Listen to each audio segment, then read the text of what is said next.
Good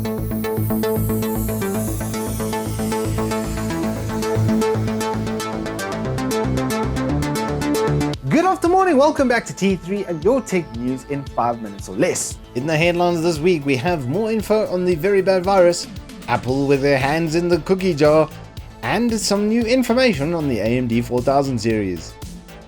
Now, in news regarding the very bad virus that shall not be named, not Lord Voldemort, it's COVID-19.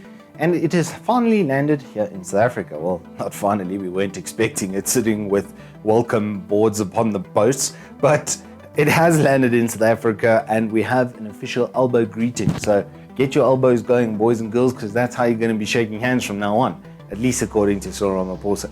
Now, they are taking actually really good precautions against it. I do honestly think, though, comparatively speaking to, a lot of other cases of viruses and breakouts, the SARS 2003 breakout being a lot more intense as far as mortality and stuff goes.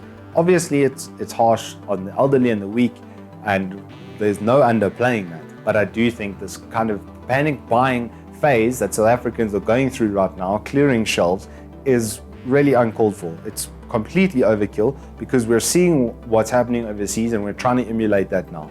And you guys are just hurting each other massively. The queues are ridiculous. The shelf clearing is ridiculous. There's no implied there's not going to be food. Nobody said that there was going to be any kind of stop on the food production in South Africa, so why go out and massively overbuy? Personally, I think this is very, very, very poor form from the general South African public. In tech news regarding the virus, Nvidia has cancelled their GTC announcements. They've canned the entire project of that scenario that they were going to set up, and they've decided to do it at a later stage. This is going to be a trend generally for events across the board. All of them are going to be cancelled or postponed. Then we had companies like CG Project Red coming out and saying they're enabling their people to work from home. Now, in a company like that where it's all digitally based, I don't think they would have a limitation in doing that. I just think it's a better practice, obviously, for the social distancing to keep that spread of the virus down. And as a result of all of this, Steam saw its highest concurrent user record smashed, with over 20 million people connecting on the platform. One can only assume that people are working from home. Moving on to AMD 4000 series news, we did see their whole die setup and how it's going to function, and there is some APU goodness that they are going to be slinging with their HS series chips. There's a 4900 HS as well, which is going to be aimed at us, the gamers, for discrete graphics inclusion in builds, and it's only using 35 watts, which is actually really impressive. So you're not going to have a massive power brick to run like a 1660 Ti with that. You're probably looking at about 120 watt, which is really good news for mobility factors. As a reference point, the APUs, the Vega 11 that was included in their other APUs is about the same as a GT 1030, which is about the same as a GTX 750 Ti. So it's the mid-range of yesteryear, which means it can actually game as well, do casual gaming and that sort of stuff. But more importantly, video editing and 3D, you would be able to do that in a rudimentary style on the go without having to break the bank.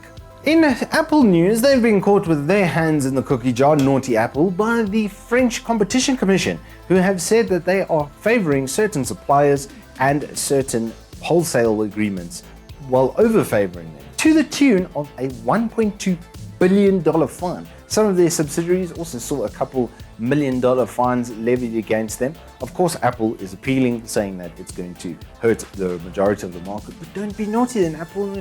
No one will have to smack you on the hand. And finally, in gaming news, what an awesome week for gaming. The Slayer returns in Doom Eternal. There is a bunch of gameplay footage online, so if you guys want to have a look at that, there's plenty to go around. There's been a lot of development into this title, especially when compared to Doom 2016. They are really taking it to the next level on so many fronts. I've actually been watching the input into this game. Personally, as an FPS gamer, it does look like an absolute mental uphill challenge to play it on the hardest difficulty, so I'm looking really forward to that.